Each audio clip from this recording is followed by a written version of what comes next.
ni customer punya motor parking kita orang jual. Okey, motor ni tahun 2021 customer mau jual 125,000 dengan 2 digit punya nombor. Nombor tak ada lah. Nombor owner akan ambil balik. So 2021 dia mau jual 125,000. Okey, motor ni color, engine semua standard lagi lah. Color semua standard. Baru masuk tak sempat cuci, nanti kita akan cuci lah, ada putih-putih kita akan cuci. Okey, original datang, dia punya fork, brake semua tak pernah usik, tayar pun original kilang tapi sudah parking main lama, so sudah kurang cantik. Ada 3-40% tapi sudah tak cantik lah, tayar depan so kena tukar. Kemudian sebelah sini dia ada skid jatuh, sini ada skid, dia pernah tumbang sini. Sini ada cala sikit, tepi ada cala sikit lah.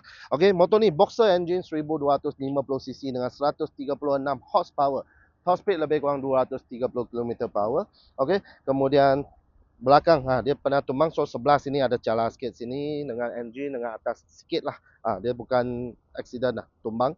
Okey, kemudian box kiri kanan memang datang kilang so ada. Kemudian tayar belakang baru tukar saja, lebih kurang ada 80 ke 90% lagi.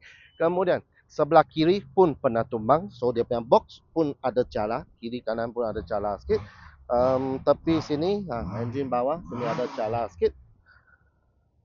Itu saja, yang lain semua okey lagi. Okey, atas punya color semua original kilang. Okey, datang ini soal model baru, dia ada ini TFT yang besar, siap ada audio system. Okey, audio system semua datang sekali.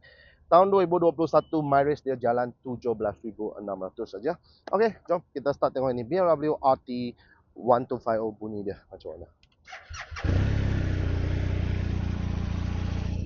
Okey, engine semua cantik lagi lah, hanya kiri kanan ada pernah tumbang sikit, ada cala sikit.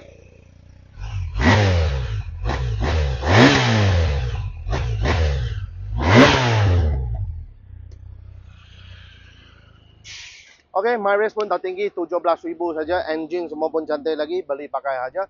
Okey, sekali lagi tahun 2021 BMW R1250 RT, okey, atau RT 1250 ni harga jualan 125,000. Okey, customer yang baik, so kita tak ada kasih warranty, tak ada free gift.